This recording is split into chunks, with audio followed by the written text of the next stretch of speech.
about science, but some teaching experience. And should I use this one? It's better? Yeah. I had the pleasure of teaching in 2 OpenLabs. The first one was in Ghana last year in June, and the second one was in Turkey. It was delayed for some reason and shifted from the fall into the early mid-January of this year. I would say that they are 2 very different experiences because of the local needs and because of the people attending. The first one, I didn't actually know from the start, what to face. So we developed a general scheme for basic crystallography, basically, based on my previous experience in Dakar. It was organized by Analytical, and the site was selected because they had a newly installed diffractometer at the Department of Physics of the University of Ghana and Legon in Accra. And that proved to be a key factor in organizing the whole event and actually having a working instrument in West Africa, which is not very easy to do. There were about 30 persons selected. The number was focused on having hands-on and both interpretation of the data and data collection. There were, I believe, almost double the applications, and they were very keen in. I basically had all the scientific part in my hands, but no duties for the logistics and the other things. So the local people in the Department of Physics selected about 15 from Ghana and about 15 from other sites. And the people were from Senegal, from Liberia, Burkina Faso, Nigeria, and that was, it was very nice to have experiences from all over the place. I think this Ghana experience should be framed into the whole African initiative that we will hear about more in details tomorrow. There is also something that is poorly known, and there's been a school on materials in Dakar that's been going on at least from 2005, and that's a very I'm not going into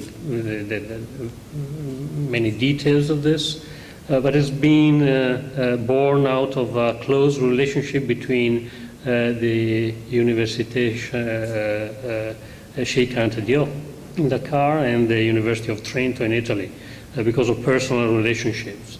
And actually the Analytical installed an old diffractometer already in 2005, and the technicians from the University of Trento have been taking care of the diffractometer, I would say, in a discontinuous way. So it is basically working when the technicians are there, and it's not working when they're not there. And that's a common experience in the third world countries. And then there is this OpenLab Ghana that has been, I think, very successful, and we'll talk about a little bit. So I would say that the general frame in Western Africa should be, discussed more closely maybe tomorrow. These were the teachers. That's me and Marco Sommariva, technician from Analytical in Almelo. I did basically all of the lectures, and he followed the hands-on on the diffractometer, and again I did most of the software teaching and data interpretation. And that's us, and Marco is showing probably the Ghana t-shirt. And this is the schedule, just to show that I had to do in 4 days what you normally do in a course of 6 months or something like that, which is an enterprise.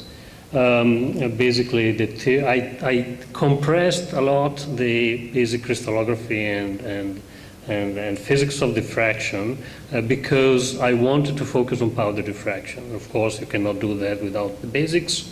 But again, you cannot spend all the time on the space groups because you want to show the nitty-gritty of the full profile refinements and some of the tricks. And I basically reserved the last day because I wanted to go over the basic crystallography and maybe get a feeling for some of the problems that the diffraction could actually help in solving in local conditions. So I thought that in a country like Ghana or in West Africa, the exploitation of natural resources and maybe control on the mineral deposits and resources could be an appropriate topic. So I actually went over, the possibility for industrial materials and mine exploitation and geological survey and whatever, trying to stir some interest in the actual, this is the tool, this is how you do it. Try to think about the problems that you can solve around you in some way. And I really don't know whether I accomplished what I wanted to do, but I pushed very much into this direction, at least for the Ghana experience. I have to say that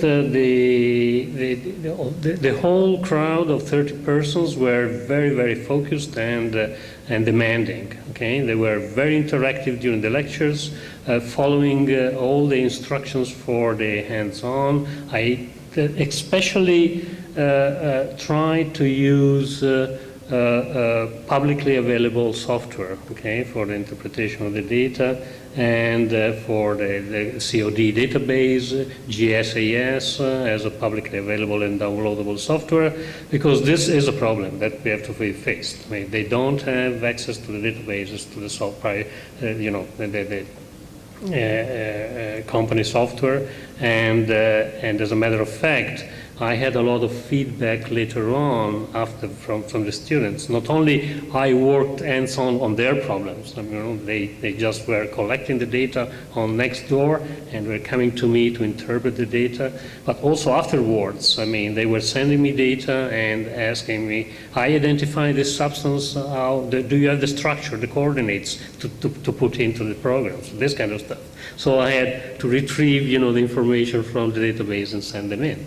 And so these are the problems real problems that you have to face in this position. But they were very keen. So at least half of the crowd learned how to use Jesus in a rough way, and they are continuing to do that. And hopefully they will spread the news. So the aims of the Open Lab in this occasion was this dissemination of crystallographic knowledge. Some of the people didn't even know what a space group was. The appropriate use of software. So I went as much as possible into the details of how to use it, but especially I focused on why you should use it, okay? Because if the concept of I need this software and this technique, then they will learn the details later on. If they don't know why to use it, you forget everything. And I would say that in Ghana there are good conditions to really set up a center for service activity in the whole area, data collection and research developments, and we should push for that.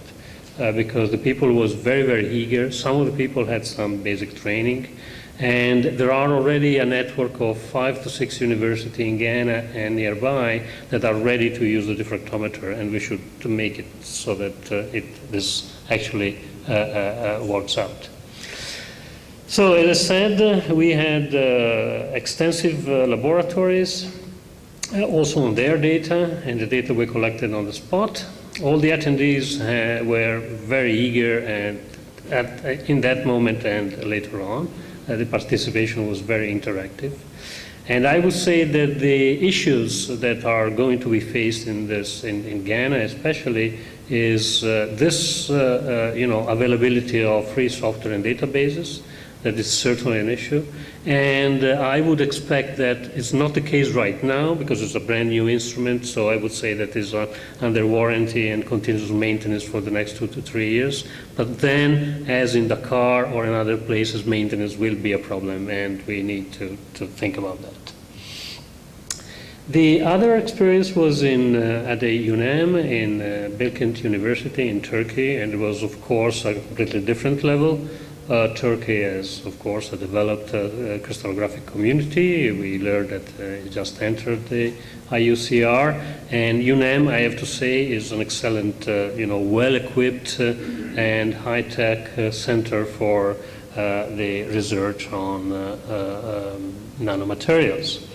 It was organized at UNAM because they have extensive laboratories and running equipment. The Turkish Crystallographic Association, through the Bilkent University, did a great part of the organization, and Panalytical just helped in managing some of the logistics through the local Atomica Technique company. Again, there were about 30 persons selected. We had more than 150 applications. So this shows how eager many of the people were to attend this conference, and the people were mostly from Turkey, of course, but there were people from Uzbekistan and Iraq and Egypt and Albania. There was one Italian whom I didn't know before. That was a surprise for me. And again, the school was fairly basics, but I shifted the topic.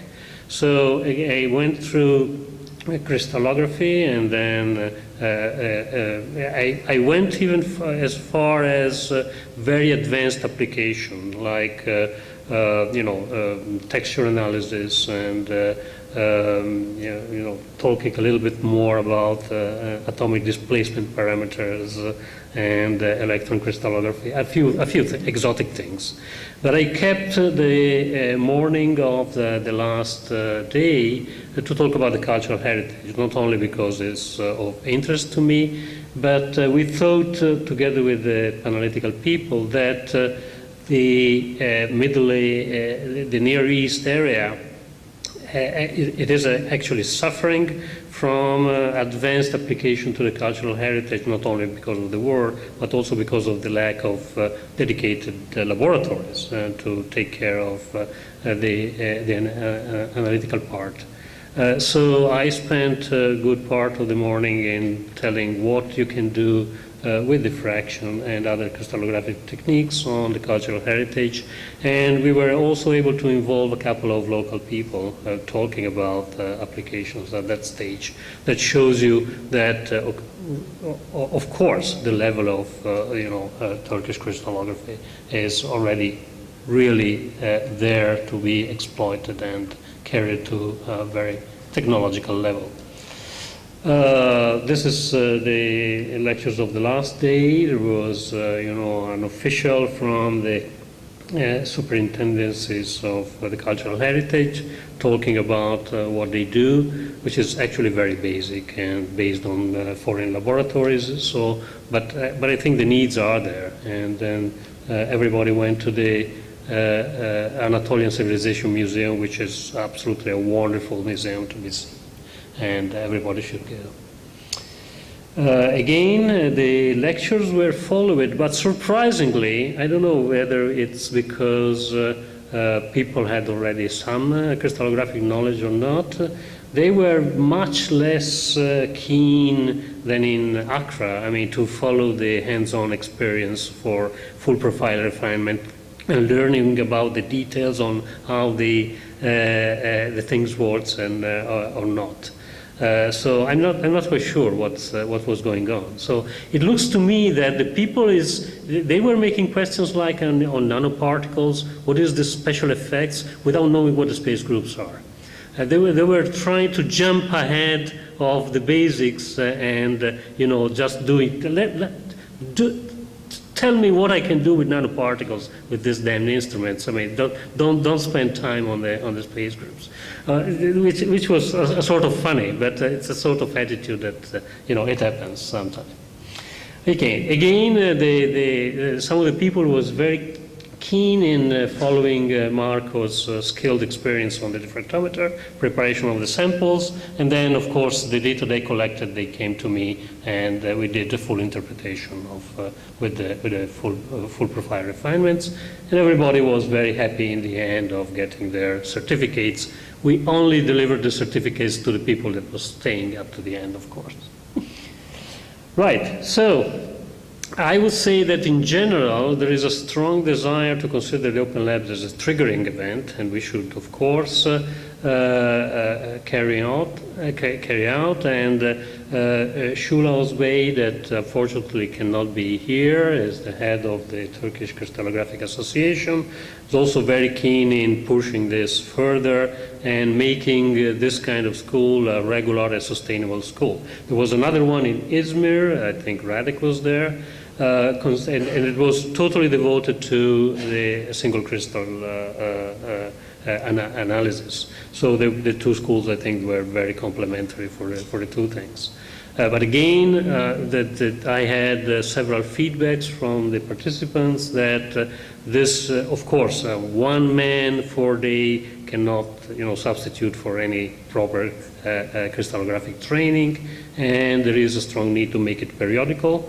And I think the way to go in Turkey is to involve the local people into making a periodic extensive school every year or every 2 years on different topics. And that's, I think they're ready to do that, maybe with the help of IUCR and foreign teachers to complement, but it's, it should just be organized, basically. Right, and this is the one that you attended, and I also rescued this one, so you were also scratching your hand in Turkey, and you give me your opinion then about that. I know that they are also organizing for this year a volcanic school that is also involving proper crystallography. I know nothing about the organization, but I noticed that IUCR is supporting, so I'm sure that they will be properly backed for this part. So the purpose of the Open Lab, as we heard from Michele and from IUCR, is at different levels. I experienced I think 2 of these levels, different. And in Accra, we need really to put some stronghold and go further. Turkey, it has great possibilities of becoming a key player in the area, in the Middle East, interact with Sesame Project. And there's many of the tragedy of the cultural heritage in the Middle East now.